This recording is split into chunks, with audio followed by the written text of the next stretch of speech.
It is just past midnight on a mountain grade in the American West. A freight locomotive is hauling 8,000 tons through the darkness, engines screaming, black exhaust rolling off the stack into cold air. The fuel tanks are visible on the underframe. The diesel roar is felt in the chest before it is heard. Everything about this machine suggests one thing: a massive diesel engine turning massive wheels. That is what the noise says. That is what the exhaust says. But the wheels are not connected to the engine, not mechanically, not through a shaft, not through a gearbox, not through anything solid. The diesel is not driving this train. It is generating electricity. That single fact changes everything. Most people hear diesel locomotive and picture a car engine scaled up to something enormous. Diesel goes in, crankshaft turns, gearbox shifts, axle spins, wheels move. A simple mechanical chain, just bigger. That is the instinctive model. That is also completely wrong. There is no mechanical connection between the diesel engine and the wheels on a standard North American freight locomotive. None at all. The diesel engine runs a generator. The generator produces electricity. That electricity flows to traction motors mounted directly at each axle. The motors drive the wheels. This machine has been a diesel-electric hybrid since the 1930s. The word diesel in the name is doing the least interesting work. It is just making the electricity. Everything else is electric. Which raises the obvious question. Steam locomotives were purely mechanical. Direct drive, no conversion step, crankshaft to connecting rod to wheel. It worked for over 100 years and hauled the heaviest loads the industrial world ever moved. Entire continents were opened by mechanical steam. So why abandon that approach when diesel arrived? Why introduce an entirely separate electrical system with generators, motors, control wiring, and inverters when the mechanical version was already proven at massive scale? Because engineers already tried the mechanical approach with diesel. In the early decades of diesel development, the logical move was to replace the steam boiler with a diesel engine and keep everything else the same: engine, gearbox, axle, wheels. Several locomotive designs were built on exactly that principle. They kept destroying themselves. The problem is specific to how diesel engines produce power. A diesel engine has a very narrow effective power band. It produces usable torque across a limited range of revolutions per minute, and outside that range, it either stalls or runs inefficiently. Below that band, under heavy load from a standing start, it stalls completely. That is precisely the worst possible characteristic for a freight locomotive. A train weighing 8,000 tons sitting still on a grade needs maximum torque at 0 revolutions per minute. The mechanical transmission could not reliably deliver that without the engine dying or the gearbox failing under the load. Engineers broke transmissions. They burned clutches. The whole mechanical diesel approach turned out to be a dead end at freight scale. Electric motors have the opposite torque curve.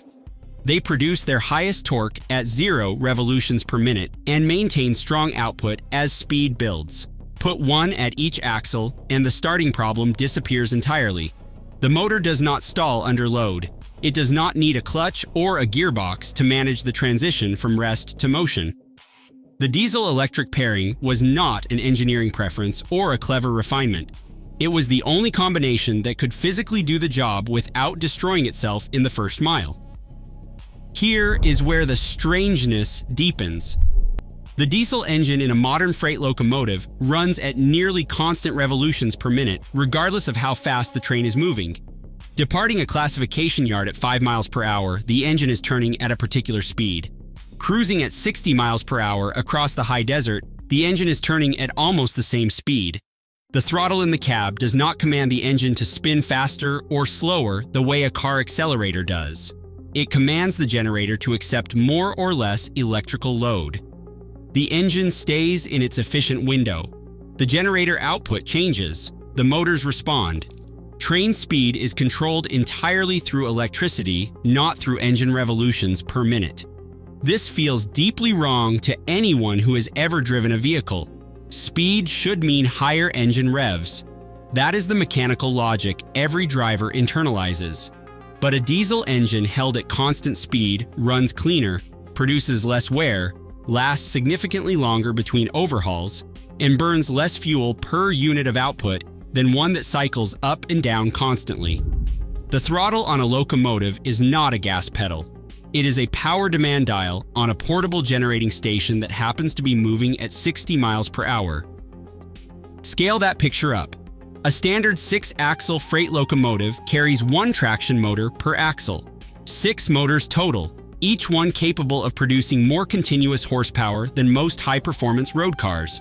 But they are not all running at identical output at the same moment. The onboard control system reads wheel slip, rail surface conditions, grade angle, and total load continuously. On wet rail, black ice, or a steep ascending grade in the dark, individual axle power is trimmed and adjusted in milliseconds. If one wheel begins to slip, that axle's motor backs off before the slip becomes a full loss of adhesion. The correction happens faster than any human reaction time. No engineer in the cab is managing 6 motors individually. A microprocessor adhesion management system runs that calculation continuously, making thousands of small corrections per minute on every axle invisibly. The locomotive is not simply applying power. It is actively negotiating traction physics on 6 independent contact points simultaneously every second of every run. Now look at the roof of any diesel-electric locomotive. Along the top, there are large rectangular grills running most of the length of the car body. The reasonable assumption is that those are cooling vents for the engine. Engines generate heat. Vents remove heat. The logic seems obvious. It is also wrong. Those grills are not cooling the engine. They are part of the braking system. On long descents, the traction motors reverse their role entirely.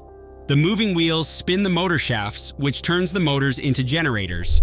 Those generators begin producing electricity from the train's kinetic energy, converting motion into current. That current has to be absorbed somewhere. It flows into large resistor grids mounted inside the roof structure and is released as heat through those grills into the passing air. The train is being slowed by controlled electrical resistance. On a sustained mountain descent, the mechanical air brakes may barely engage at all. The roof is managing the speed. What looks like ventilation is actually the primary braking mechanism for the most dangerous part of any freight run. This is where the behavioral paradox arrives, and it is a significant one. A crew descending a long, steep grade will sometimes deliberately reduce air brake application while the train is still moving at speed. From outside the cab, this looks irrational. The grade is steep, the load is heavy, the train is moving fast. Releasing the brake seems like exactly the wrong response. But here is the physics. Dynamic braking, the motor as generator system, operates most effectively above a minimum speed threshold. Let the train drop too far below that threshold, and dynamic braking loses much of its authority. At that point, the crew has no choice but to fall back on the air brakes, which work through friction. Friction generates heat. Apply the air brakes continuously for 10 or 15 minutes on a steep grade, and the brake shoes and pads overheat. Effectiveness drops sharply. In a bad sequence, stopping power can fade to almost nothing at the exact moment the grade is at its steepest and the speed is highest. The trained response is to manage the descent primarily through dynamic braking, maintain a speed that keeps the electrical system effective, and treat the air brakes as a backup rather than the primary tool. The instinctive response, apply more friction brake, slow down more aggressively, is the sequence that produces runaway trains. That is not a theoretical concern. It is documented history with a specific date. July 1997, Cajun Pass, California. A loaded Southern Pacific freight train began its descent of one of the most demanding freight grades in North America. The grade drops sharply and sustains that drop for miles. The crew leaned heavily on the air brake system through the upper portion of the descent. Heat accumulated in the brake components. Effectiveness degraded. By the point where dynamic braking should have been carrying the primary load, the train was already beyond the speed range where regaining clean control was straightforward. The consist reached an estimated 110 miles per hour before derailment. The National Transportation Safety Board investigation was unambiguous. Dynamic braking was functional and available throughout the descent. It was not prioritized early enough. That accident rewrote crew training standards across North American freight operations. What had been understood as best practice became mandatory operating doctrine. Manage the descent electrically from the beginning. Protect the air brakes. Trust the motors. The physical record of that lesson is visible on every locomotive designed since. Larger resistor grids. Higher capacity dynamic braking systems. Roof grills that occupy a greater proportion of the locomotive's exterior than on earlier designs. Operating rules were rewritten. Training simulators were built around the Kion sequence specifically. The machine itself changed shape, and the way crews are taught to use it changed permanently in response to what happened on that mountain. It is worth being precise about what this explanation does and does not cover. Not every diesel locomotive in the world uses electrical transmission. Some European and certain industrial designs use hydraulic transmission, where a diesel engine drives a fluid coupling connected to the axle. This system has different characteristics and genuine advantages at certain power ranges and duty cycles. The diesel-electric is dominant in North American heavy freight specifically, not universal globally. And the category itself is now evolving quickly. Battery hybrid locomotives exist in commercial service, where a diesel generator charges a battery bank and the traction motors draw from both sources depending on demand. Some yard-switching locomotives now run on pure battery with no diesel at all. Where electrified overhead wire infrastructure exists across most of Japan, most of Europe, and the highest density corridors worldwide, the diesel disappears from the equation entirely. The traction motors remain. The microprocessor control systems remain. The adhesion management remains. The dynamic braking remains. The only thing that changes is where the electricity originates. Which is the deeper point. The diesel engine was never the ideal solution. It was the practical one for a specific historical moment. A diesel engine aboard a locomotive is a portable power plant, nothing more.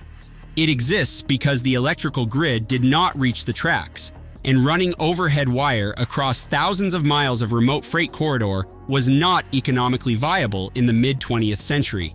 The traction motors, the control systems, the adhesion management, the dynamic braking, all of that was always the real machine. The diesel was the workaround for absent infrastructure. That freight locomotive grinding up the mountain grade at midnight, exhaust rolling off the stack, 8,000 tons behind it, the diesel is running hard, but the wheels are driven by motors. They were always driven by motors. Every roar from the engine is generation, not propulsion. The exhaust is the byproduct of a power station that happens to be moving. The train is electric. It has always been electric, which opens one more question. If the diesel is just a portable generator, what happens on the routes where the power grid finally reaches the track?